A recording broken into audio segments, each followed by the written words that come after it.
जय गुरु जी, शुक्राना गुरु जी, अनंतम अनंतम शुक्राना गुरु जी। एक आंटी ने भोपाल से सत्संग भेजा है। उन्होंने इस सत्संग में बताया है कि वो जब गुरु जी से नाराज हो गई थी तब गुरु जी ने ऐसा क्या किया। आप उनकी आवाज़ में जो है ये सत्संग सुनिए। जय गुरु जी। संगत जी, ये मेरा शुक्राना सत्संग है। गुरु जी महाराज के श्री चरणों में गुरु जी महाराज से अरदास करती हूँ कि ये शुक्राना सत्संग व्यक्त करने की शक्ति दे। जितनी ही अंदर से बहुत खुशी महसूस होती है जब हमारे साथ कुछ इतना अच्छा शुक्राना होता है, इतना अच्छा कुछ हमको मिलता है गुरु जी महाराज की तरफ से। पर पता नहीं क्यों मुझे ऐसा लगता है संगत जी, जब मैं उसको व्यक्त करती हूँ ना तो शायद उतनी अभिव्यक्ति में वो बात नहीं झलक के आती। तो बस गुरु जी महाराज से मैं अरदास करती हूँ कि गुरु जी महाराज उनमें शक्ति दे कि अभिव्यक्ति में वही अरदास, वही फीलिंग मेरे अंदर की, मेरी आत्मा से निकली हुई आवाज प्रकट हो। जय मेरे गुरु जी महाराज। मैं इस शुक्राना सत्संग की शुरुआत गुरु जी महाराज के मंत्र उच्चारण से शुरू करूंगी। ओम नमः शिवाय, शिव जी सदा सहाय। ओम नमः शिवाय, गुरु जी सदा सहाय।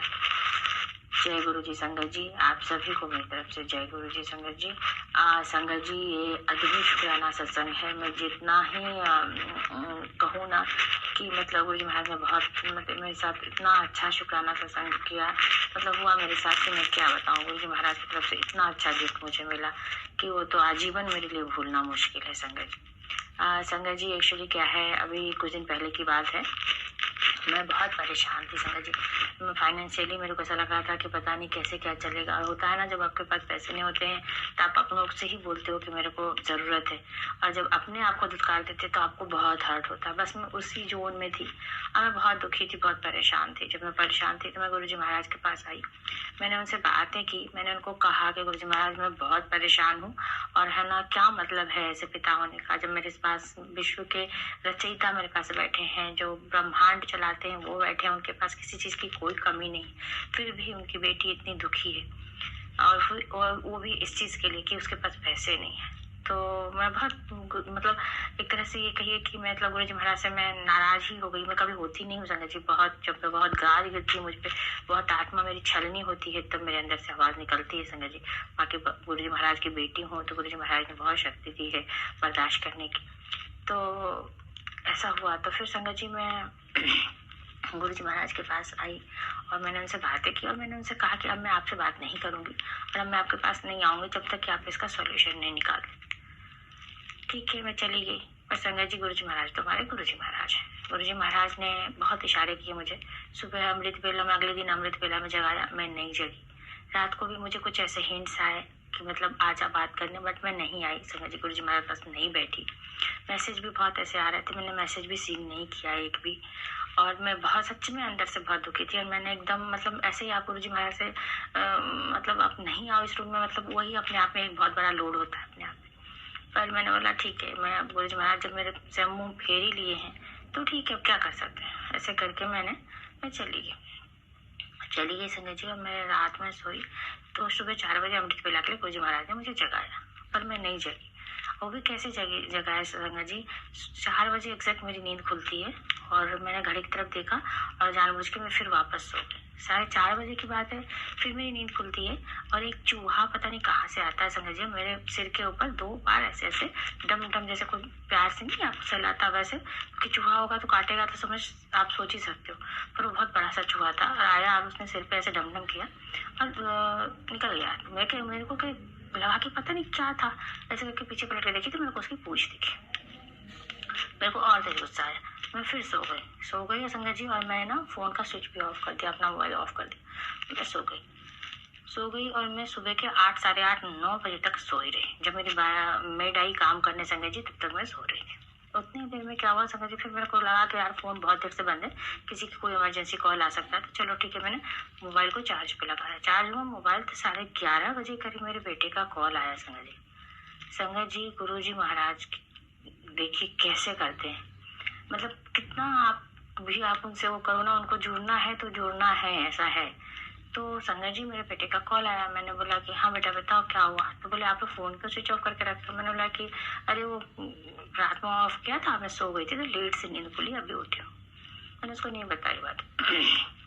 फिर क्या हुआ संगत जी की वो उसने बोला कि ठीक है। फिर उसने मुझे बताया, मम्मा मेरे को पता नहीं क्यों सुबह नींद नहीं आ रही थी और मैं सुबह उठ करके मंदिर गया। मेरे को ऐसा लगा अंदर से आवाज आई कि मेरे को मंदिर जाना चाहिए। मैं शिव बाबा के मंदिर गया, शिव जी पे जल चढ़ाया और अभिषेक किया और पूजा करके मैं बाहर आके गाड़ी के ऊपर बैठ करके मोबाइल चलाने लगा। इतनी में एक कोई आए, मतलब आदमी ऐसे जो कुर्ता पजामा पहने हुए थे और कंबल मतलब पतला सा कंबल ओढ़े हुए थे। तो मैंने उनको कहा, मेरे पास आया, मेरे से बोलते क्या कर रहे हो? तो मैंने उनसे कहा कि कुछ नहीं, मोबाइल चला रहा हूँ। तो बोले कि क्यों माँ, तबीयत ठीक नहीं है? तो बोला कि नहीं ठीक है। मूड खराब है? बोला नहीं। परेशान हो? तो बोले नहीं नहीं परेशान नहीं हो। तो बोले नहीं नहीं सही से बताओ परेशान हो? तो बोले अरे नहीं हूँ परेशान। उसको थोड़ा सा इरिटेट हो गया, मतलब पर परेशान तो चल ही रहा था क्योंकि उसमें उसी को लेकर के फिर परेशान थी कि उसको क्या मकान शिफ्ट करना था समझ। तो फिर बोले कि अच्छा। तो फिर उन्होंने उन्होंने उन्होंने पूरा मतलब बातें करना शुरू कर दिया। करीबन 1 घंटे तक वो संगत जी बात करते रहे उससे।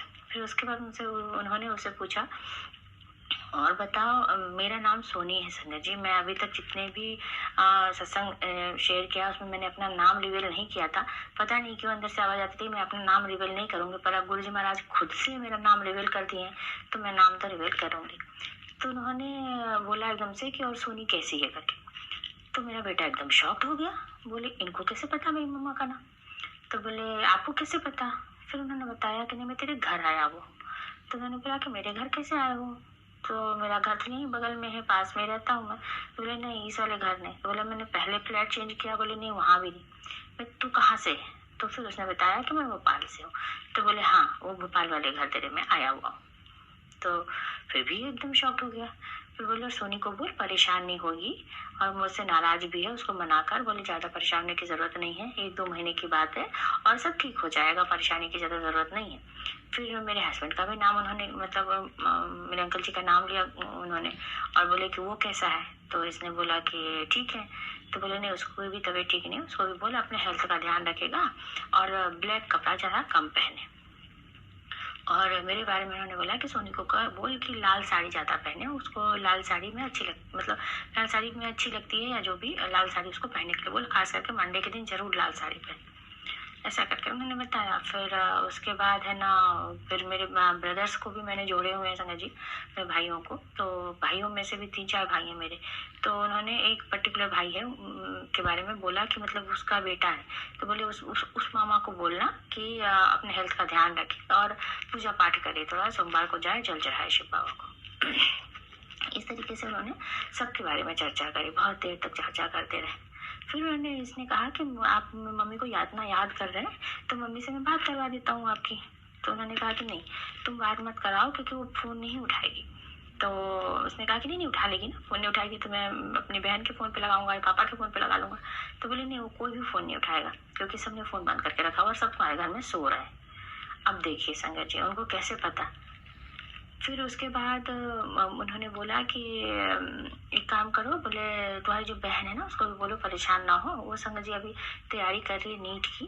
तो बोले परेशान की जरूरत नहीं है, ज़्यादा सोचे ना, बस अपना काम करे, फोकस करे अपनी पढ़ाई। ऐसे करके उन्होंने बोला उसको। तो बोले उसकी पढ़ाई ऐसी चल रही है, उसको बोल थोड़ा और फोकस करे और टेंशन ना ले, ऐसे करके उन्होंने बोला। और तो और संगत जी सबके बारे में उन्होंने चर्चा करी। उसके बाद है ना 1 घंटे तक चर्चा करते रहे, उससे बातें करते रहे। फिर उसने वो जाने लगा। मेरा बेटा फिर भी नहीं समझा संगत जी, उसको फिर भी समझ नहीं आया कि ये कोई और नहीं गुरु जी महाराज। उसने जैसे ही मेरे से फिर मेरे को जैसे ही उसने कहा ना संगत जी, मेरे को तो इतना तेज रोना आया जब उसने कहा कि मम्मा, उन्होंने कहा कि सोनी कैसी है। वो मेरा नाम सुन के तो संगत जी मेरे पूरे रोंगटे खड़े हो गए और मुझे ऐसा लगा कि अब मैं अभी रो दूंगी। इतना तेज रोने लगी मैं फोन पे ही। उसने कहा मम्मा बस बस, मतलब इतना रोना आया मुझे, मैं बहुत रोई संगत जी। मुझे अपना नाम उनके मुंह से सुन के मुझे ऐसा लगा कि पूरे ब्रह्मांड में मेरा नाम गुजरा होगा जब गुरु जी महाराज ने अपने मुंह से मेरा नाम लिया होगा सोनी से। सच में हमारे गुरु जी महाराज इतने अच्छे हैं संगत जी। और संगत जी जब वो फिर बाइक पे बैठ के उसके साथ गए फिर उसने कहा कि उन्होंने पूछा मुझसे अब कहाँ जा रहे हो, तो मेरे बेटे ने कहा कि मैं है ना यही पास में कुछ नाश्ता करने जा रहा हूँ, भूख लग रही है मुझे। तो मैंने कहा कि क्या खाएगा, तो बोले कि देखता हूँ। तो बोले आपको भी खाना है क्या, तो बोले कि खिलाएगा क्या, तो इसने बोला कि हाँ आप जो क्या खाओगे बताओ खिला दूंगा। तो गया, फिर उसने बोला कि आप समोसा खाओगे क्या। देखिए संगत जी, वो उसको पता भी नहीं है, लेकिन उसके मुंह से वही चीज निकली।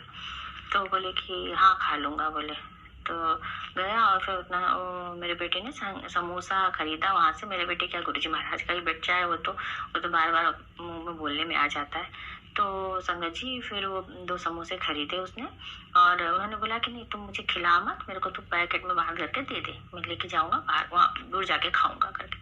बोले कि ठीक है। फिर उसने ना 2 समोसे दुकान वाले से बोला कि 2 समोसे पैक कर देना, और 2 समोसे पैक करवा के गुरुजी उनके हाथ में दे दिया। उसने कहा मम्मा अब मैं थोड़ी देर तक देखता रहा, थोड़ी दूर तक गए हुए, उसके बाद मुझे नहीं दिखे कि कहाँ गए, तो वहां से वो गायब हो गए। अब आप बताइए संगत जी, ये है हमारे गुरुजी महाराज। मैं उनसे नाराज थी और उन्होंने टाइम भी देके गए कि 2 महीने में ही समस्या खत्म हो जाएगी, और मतलब उन्होंने सब कुछ बता के गए कि कैसे पूजा पाठ करना है, क्या करना है। ये हमारे गुरुजी महाराज। अब इस सत्संग के बाद आप भाव विभोर नहीं हो, आप उनके ऊपर समर्पित ना हो, तो क्या कर सकते हैं प्रभु जी। हमारे गुरुजी महाराज बहुत बहुत शुक्राना गुरुजी महाराज, अनंतम अनंतम शुक्राना, तहे दिल से शुक्राना, दिल से शुक्राना, आत्मा से शुक्राना प्रभु, आत्मा से शुक्राना मेरे प्यारे गुरुजी महाराज, शुक्राना शुक्राना, अनंतम अनंतम अनंतम शुक्राना। मैं इस शुक्राना सत्संग का अंत में गुरुजी महाराज के मंत्र जाप से करना चाहूंगी। ओम नमः शिवाय, शिव जी सदा सहाय, ओम नमः शिवाय, गुरु जी सदा सहाय। अंत तो क्या गुरुजी महाराज, हमारे गुरुजी महाराज तो महाशिव है संगत जी, वो तो उनसे ही अंत, उनसे ही प्रारंभ सब कुछ। अगला शुक्रवार, अगले जो शुक्राना सत्संग करूंगी मैं, उसके लिए थोड़ी देर के लिए मैं इस सत्संग को विराम देती हूँ, क्योंकि अगला शुक्राना सत्संग बहुत जल्दी ही गुरुजी महाराज के चरणों में पेश करूंगी। जय गुरुदेव, शुक्राना गुरुजी महाराज।